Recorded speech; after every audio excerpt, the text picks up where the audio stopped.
Hey, what's going on, everyone? This is Mitch. Good Wednesday morning to you all. Hope you all are feeling great this morning and having a great start to your day and a great work week so far. Got you an update on what's going to happen and what potentially could happen weather-wise, specifically for today, for your Wednesday, for May the 11th.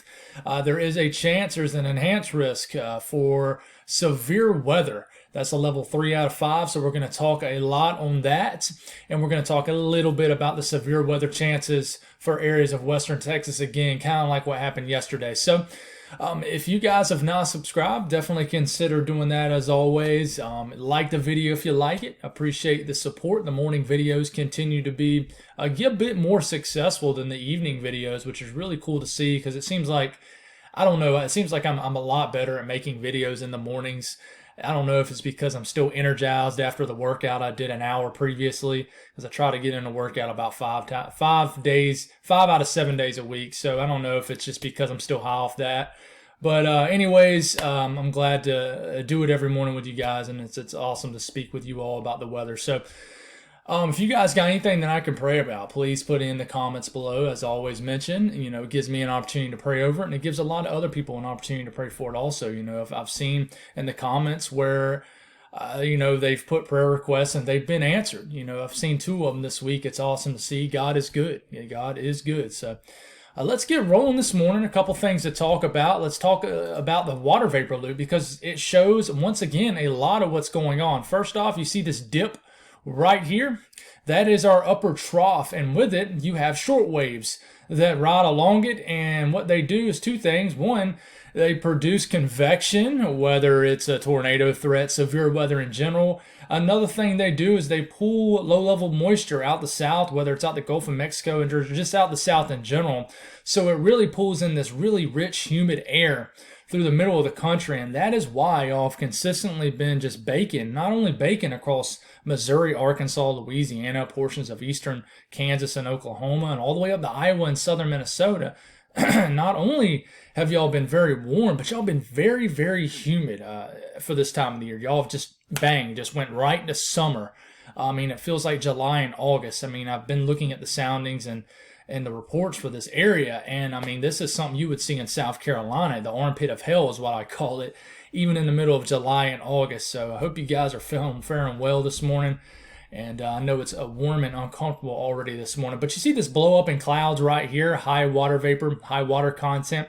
This is basically what's left over from the energy in western Texas overnight. It's a mesoscale convective system. And basically the leftover energy from this, a shortwave low, will continue to diminish and weaken as it's obviously lost its heating from yesterday and just the energy from overnight. What will happen is it will continue to cruise over Kansas, Nebraska, and as you get daytime heating, as the shortwave low continues to move over, the leftover energy, even though you might not see it much in Kansas and Nebraska, will refire over this portion of the country, areas of northwest Iowa, areas of southeast South Dakota, and southern Minnesota, a little bit today, even areas of northeast Nebraska. And as it does, you're going to have a lot of overlapping dynamics to promote a tornado threat. At the same time, you see this little swirl over here. That is our cutoff low that we mentioned and talked about last night. This will continue to not really influence the weather today, but it will continue to bring in those winds out the north in effect, and probably be one more day of some worrisome coastal flooding in the northern areas of the Outer Banks. But you'll notice clouds will begin to increase in areas of eastern North Carolina throughout the day, and even into northeast South Carolina, as basically the impacts of this begin to somewhat influence the weather as we get into tomorrow. But as you can tell, we have a slight risk down here. Not going to talk about that much because, really the biggest threat is just supercells and probably some large hail. But the biggest threat with this is up here is the enhanced risk. This is because it's driven off a 10% risk of a tornado. Now, you don't see a hatched area, and that could develop today. A lot of times, I make these morning videos, and the Storm Prediction Center will upgrade the reports an hour or 2 later. So if you're watching this, there's a chance it might be upgraded to a hatched 10% risk. But we'll see how this happens. Who knows? You might get a moderate risk. You just never know how it develops throughout the day and how this piece of energy along this upper trough begins to initialize and things like that. But 10% risk of a tornado. This includes all these areas of southern Minnesota, northwest Iowa, and very small areas of South Dakota and Nebraska. And then you got a 5% risk of a tornado surrounding it in the Brown area of 25 miles at any given point. Wind threat is there today, just not the highest risk threat for sure, but hail threat. I really think some big hailers will develop in the same area where you have a tornado risk, as basically these storms will really explode in this area. But you're going to have some supercell development as you have enough moisture at the surface to deal with down here in southeast New Mexico and areas, far western counties of Texas. So severe weather threat today for sure. On average, severe weather continues to shift a little bit further north as we get a little bit later in spring into early summer. But you still have severe weather threats in the south also sometimes. But really a more broad view of the entire central U.S. You watch, and I want to show you this because watch this piece of energy. This is left over from, over the last couple hours. This will continue to kind of fizzle away, diminish, and weaken. And then we get into the mid-morning hours. We start to get closer to lunchtime in the middle of the country, and then bang, these storms re-explode here. And this is basically because of the leftover shortwave. The energy all the way that started off all the way in Texas will cruise across the middle of the country northward and then re-pop up these severe storms that will almost, likely fire up here today in this area where you had that 10% risk of a tornado in 25 miles in any given point. Then you see more storms re-fire up in Texas, and then the leftover energy from this will go all the way up into the Dakotas and be a big-time severe weather threat tomorrow. So it's kind of like the same scenarios unfolding 2 days in a row starting today. But these supercells will quickly, as you get into the evening hours, develop into more of just a messy convective system, basically just a broken up line of storms that will kind of move more northeast and will cruise through the entire state of Minnesota and maybe even reach areas of the northern sections of the Great Lakes regions like northern Michigan and northern Wisconsin. As you get into the overnight hours, y'all might be woken up to a rocky wee hours of the morning storms tonight. Not right now, but later tonight. But let's get a little bit closer look at these storms. Obviously you can't see a whole lot in the big screen. And here it is. You get to about 4 or 5 p.m. and bang, these storms fire up. Look at this little cell right here in far southwest Minnesota. This could be dangerous. And this is just that leftover energy. And then quickly, I think there'll be a 1 to 3 hour period where some of these could get supercell in nature and really produce a tornado. I really think a tornado is definitely possible in this region today. And then in eastern areas of South Dakota, it really depends on how these initialize. That's why they have that 10% risk all the way down here. But some areas in that 10% risk might not even see any storms today, might not see a drop of rain. But the dynamics are there, and it's going to be so close. Where will the forcing be? Where will the lift be? And where will these storms fire up in this region? But these are the storms you watch out for today. In the 10% risk area, they could produce a quick tornado, and then they quickly develop into more of just kind of a Boeing line of storms. There still could be a tornado threat with this. Watch out even, Minneapolis today, you guys are, have a tornado risk today, and severe weather risk. And this will continue to move and kind of form into more of just a blob of heavy rain and storms and lose the severe weather threat as you lose that daytime heating.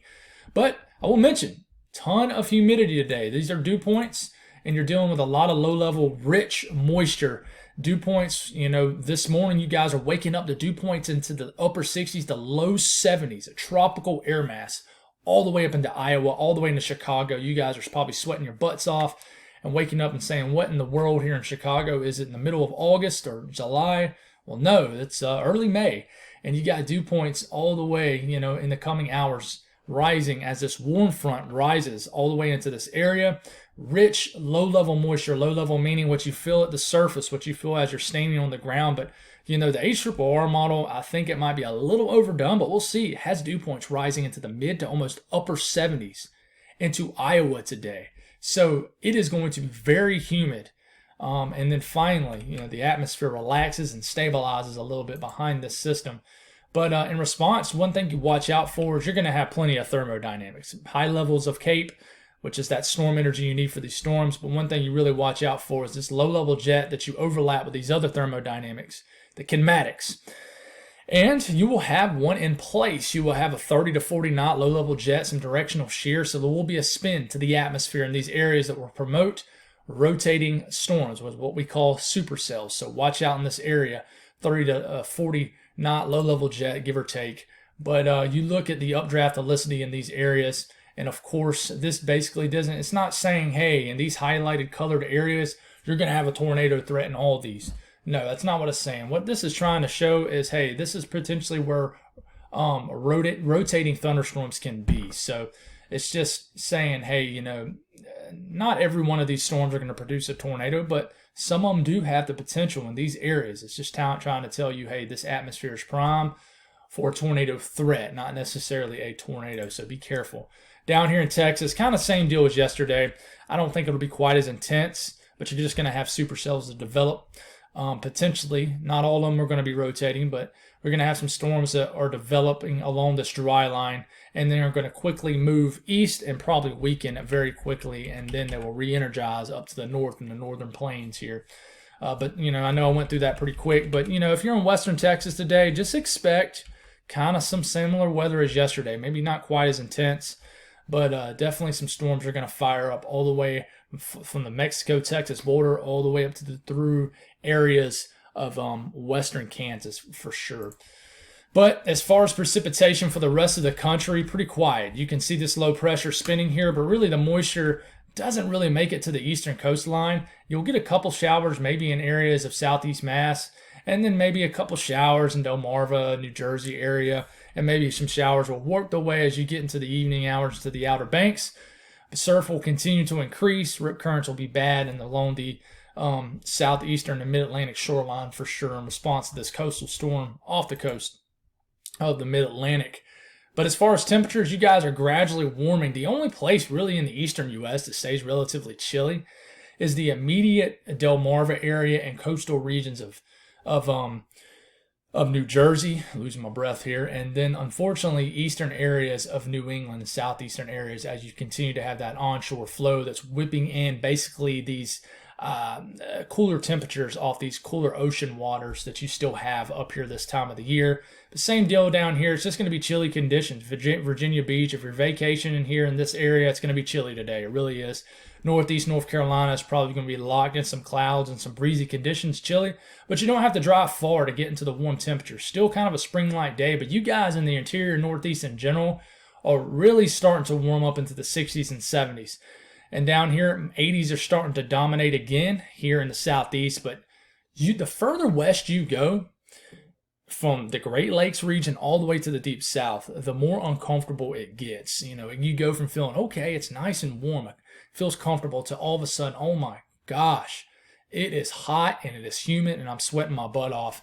This happens quickly as you get into areas of Illinois. I mean, it wants to get to the mid-90s in Illinois with high humidity. That would be very impressive for this time of the year, but expect similar weather, you know, across basically this entire portion of the country as you saw yesterday. Maybe a little warmer in areas of western Kansas and Oklahoma and places like that. But my folks out west, you guys, quiet weather for the most part. You know, you're going to be dealing with a little bit of moisture here in areas of far northeast Montana and northwest North Dakota in response to this low pressure riding through. But, you know, for my folks in Wyoming, I got a couple loyal people who listen in from Wyoming. You know, I don't think you're going to see much today. I think a little bit of moisture could be around with this piece of energy flying across this upper trough. So maybe some rain showers, some snow showers for the very high elevations, you know, Yellowstone and everything like that. But, you know, you will have a coastal storm that will begin to enter Washington State, Oregon State, and bring in more moisture. Y'all see this all the time. It's pretty much a every week pattern for you folks, and a little bit of moisture here in Utah. As far as temperatures, you guys are finally starting to build back the warmth again. 80s all the way into Wyoming, into the the plains of Wyoming. You know, even the higher elevations, the higher plateau regions, you guys are warming up.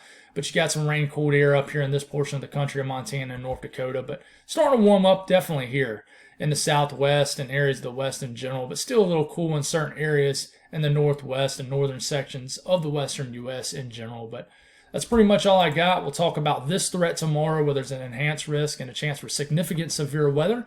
we'll talk a little bit about that tonight and then continue to talk on our coastal storm. But y'all have a great day. God bless all y'all. Appreciate all the support, and make today good.